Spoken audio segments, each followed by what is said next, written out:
Gostava de dizer ao senhor primeiro-ministro uma coisa que me parecia evidente, mas que, tendo em conta as suas últimas palavras, se calhar não o é.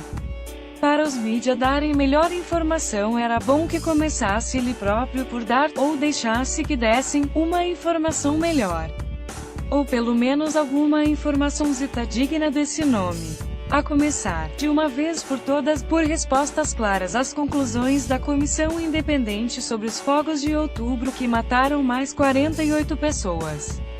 E que não são muito diferentes das dos grandes incêndios de julho, onde morreram 65. Segundo Antônio Costa, um dos problemas dos incêndios foi a péssima qualidade da informação em Portugal, que só desperta para o problema no meio da tragédia. Segundo os 12 especialistas que estudaram o maior incêndio da Europa em 2017, o problema foi da falta de meios e de falhas evitáveis do Estado. Portanto, é preciso esclarecer em que é que ficamos. Esta já me parece ser a hora adequada para colocar as questões que nunca foram respondidas. Para que nem eu, como jornalista e responsável em jornais, leve mais puxões de orelha sem pruridos democráticos do primeiro-ministro. Nem ele, como líder do governo e das instituições que são suposto garantir a segurança dos cidadãos, seja arrasado por quem sabe das coisas e foi para o terreno ver e ouvir o que lá se passou e não se ficou pelas tais pretas, que acha que foram dadas pelos mídia. Admito que Costa preferisse que todos ignorássemos mais este grave relatório, que talvez não considerasse isso péssima qualidade da informação. Lamento, mas não concordamos. E tenho uma série de perguntas para enviar à sua atenção.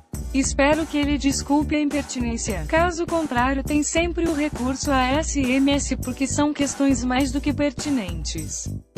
Como não quero ver mais dessa tal informação péssima por aí, gostava que dissesse claramente quem recusou os 7 pedidos de reforço de meios feitos pela Proteção Civil entre março e outubro, e a quem é que se pode atribuir em concreto a responsabilidade de ter dito não, e, já agora, o que lhe vai acontecer.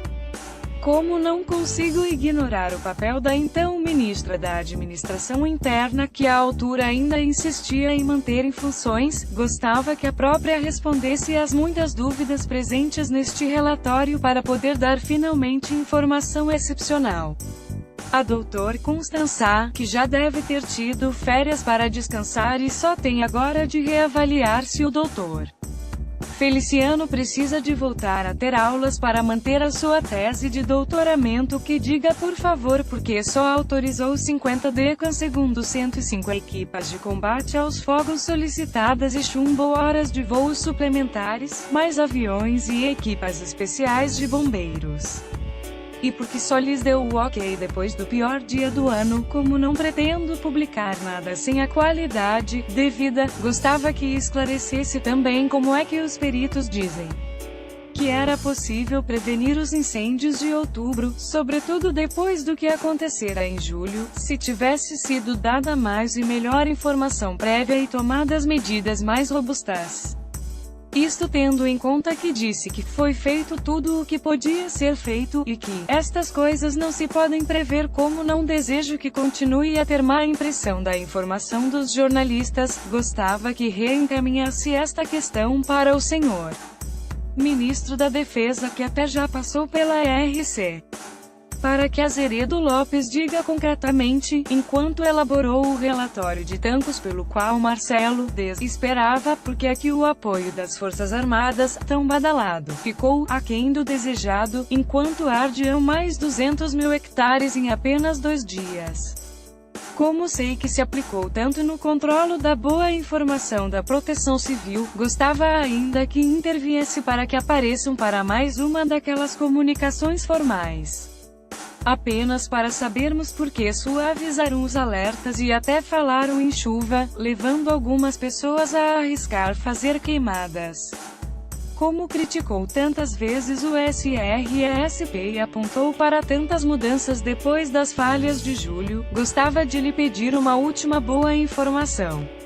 que justifica-se porque voltou a haver falhas nas comunicações que limitaram o Enem e deixaram as populações abandonadas, muitas hoje ainda sem ter como comunicar, só para acabar como se empenhou tanto na nova Lei da Limpeza das Matas e até mandou a informação chegar a todos com um intimidante e-mail remetido pelas finanças. Gostava que comentasse o que afirma agora a Comissão Técnica Independente.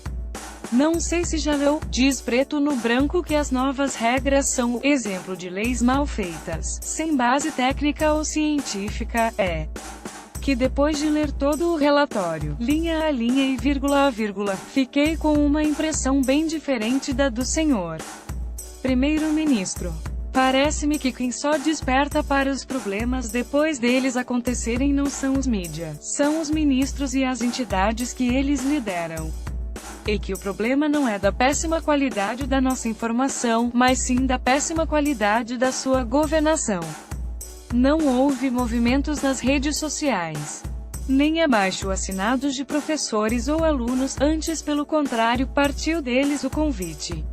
A conferência tinha o apoio da RTP e da RDP, a televisão e a rádio pública paga com os nossos impostos. Olhem para a factura da luz. José Sócrates, o ex-primeiro-ministro acusado de corrupção e vários outros crimes, foi dar uma aula sobre o projeto europeu depois da crise econômica.